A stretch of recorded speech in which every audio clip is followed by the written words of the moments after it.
నమస్తే 99 టీవీకి స్వాగతం. నేను రవిశంకర్ విల్ల. ఇటీవల వైసీపీ నేతలు కార్యకర్తల ప్రవర్తన తీవ్ర వివాదానికి దారితీస్తోంది. పార్టీ విపక్షంలో ఉన్నప్పటికీ ఇంకా తామే అధికారంలో ఉన్నట్లుగా రెచ్చిపోతూ ఉన్నారు. ఇష్టం వచ్చినట్లు మాట్లాడడం, సోషల్ మీడియాలో చంద్రబాబు పవన్ కళ్యాణ్లను తిట్టడం చేస్తూ ఉన్నారు.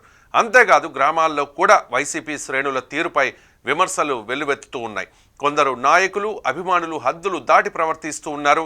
రప్ప రప్ప గంగమ్మ జాతర అంటూ రోడ్లపై అరుపులు కేకలతో ప్రజలకు అసౌకర్యం కలిగించే విధంగా కార్యక్రమాలని చేస్తూ ఉన్నారు.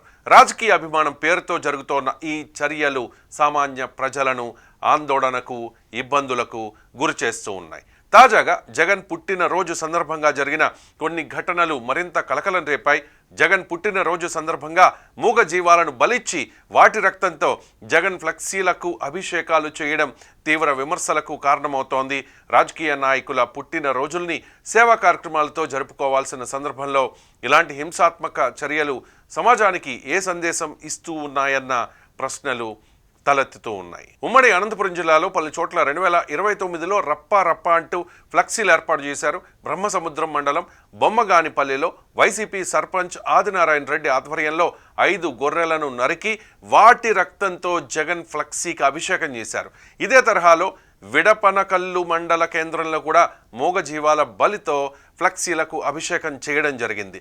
ఈ దృశ్యాలు స్థానికంగా తీవ్ర ఆగ్రహాన్ని రేకెత్తించాయి. ఇక శ్రీ సత్యసాయి జిల్లా కనగానపల్లి మండలం భానుకోట గ్రామంలో జరిగిన ఘటన మరింత ఉద్రిక్తతలకు దారితీసింది. వైసీపీ సర్పంచ్ బాలరాజు ఇతర నాయకులు కలిసి మూగజీవాల తలల్ని నరికి ఆ రక్తంతో జగన్ ఫ్లెక్సీకి రక్తాభిషేకం చేశారు. ఫ్యాక్షన్ గ్రామంగా పేరున్న భానుకోటలో ఈ ఘటనతో పరిస్థితి ఉద్రిక్తంగా మారడంతో పోలీసులు వెంటనే బందోబస్తును ఏర్పాటు చేశారు. శాంతి భద్రతలకు విఘాతం కలగకుండా చర్యలు తీసుకున్నారు. ఇదే సమయంలో ప్రకాశం జిల్లాలోనూ వివాదం చెలరేగింది. జగన్ పుట్టినరోజు సందర్భంగా పందువ నాగులారం పంచాయతీ పరిధిలోని గుమ్మలకర్ర జంక్షన్లో ఒక వైసీపీ అభిమాని వివాదాస్పద రాతలతో ఫ్లెక్సీ ఏర్పాటు చేశాడు. ఆ ఫ్లెక్సీలో 2029లో రప్ప రప్ప 88 మ్యాజిక్ ఫిగర్ దాటినప్పటి నుంచి గంగమ్మ జాతరే అనే వాక్యాల్ని ముద్రించాడు. గుమ్మలకర్ర గ్రామానికి చెందిన మన్నేపల్లి దినేష్ ఈ ఫ్లెక్సీని ఏర్పాటు చేసినట్లుగా పోలీసులు చెబుతూ ఉన్నారు. ఈ ఫ్లెక్సీపై టీడీపీ శ్రేణులు తీవ్ర అభ్యంతరం వ్యక్తం చేస్తూ పోలీసులకు ఫిర్యాదు చేశారు. ఫిర్యాదు అందుకున్న పోలీసులు వెంటనే స్పందించి ఈ వివాదాస్పద ఫ్లెక్సీని తొలగించారు. అలాగే దాన్ని ఏర్పాటు చేసిన దినేష్ను అదుపులోకి తీసుకున్నారు. ఈ చర్యతో అక్కడ ఉద్రిక్తత కొంతమేర తగ్గింది. మొత్తంగా చూస్తే రాజకీయ అభిమానం పేరుతో జరుగుతోన్న ఈ తరహా చర్యలు ప్రజాస్వామ్యానికి సమాజానికి మంచివి కాదన్న అభిప్రాయం వ్యక్తమవుతోంది. నాయకుల పుట్టిన రోజులు పార్టీ కార్యక్రమాలు శాంతియుతంగా సమాజానికి ఉపయోగపడే విధంగా ఉండాలి. అంతేగాని ఈ రకంగా హింసను ప్రోత్సహించే విధంగా ఉండకూడదు. హింస వివాదాలు రెచ్చగొట్టే నినాదాల కంటే బాధ్యతాయుతమైన రాజకీయ సంస్కృతి అవసరమన్న భావన ఈ ఘటనల ద్వారా మరింత స్పష్టంగా కనిపిస్తోంది. రాజకీయ నాయకులైనా సినిమా హీరోలైనా వాళ్ళు కూడా మనుషులే. వాళ్లకు ఉన్న స్థానం ప్రజల్లో వచ్చిన గుర్తింపు వాళ్ళ పని వల్లే తప్ప దైవత్వం వల్ల కాదు.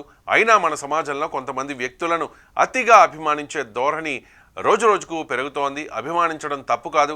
ఎవరో మనకు నచ్చితే వాళ్ళ పనితీరును మెచ్చుకుంటే వాళ్లను ఆదర్శంగా తీసుకోవడం సహజమే. కానీ ఆ అభిమానం హద్దులు దాటినప్పుడే అసలు సమస్య మొదలవుతుంది. సినిమా హీరోలు తమ నటనతో వినోదంతో ప్రజలకు ఆనందం పంచుతారు. రాజకీయ నాయకులు ప్రజాసేవ చేయాలి, మంచి పాలన ఇవ్వాలి.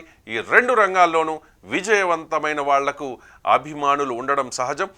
వాళ్ల కోసం సినిమా చూసేందుకు థియేటర్లకు వెళ్ళడం, వాళ్ళ సినిమాల గురించి మాట్లాడుకోవడం, అలాగే రాజకీయ నాయకుల పాలసీలను సమర్థించడం వరకు అభిమానం పరిమితమైతే ఎలాంటి అభ్యంతరం లేదు. కానీ కొంతమంది అభిమానులు చేసే అతి చర్యలు మాత్రం ఆందోళనకు గురి చేస్తూ ఉన్నాయి. ఇటీవల కాలంలో రక్తాభిషేకాలు చేయడం, రోడ్లపై ట్రాఫిక్ ఆపివేసి సంబరాలు చేయడం వంటి ఘటనలు తరచుగా కనిపిస్తూ ఉన్నాయి. ఇవన్నీ అభిమానం పేరుతో జరిగే ఉన్మాదపు చర్యలు.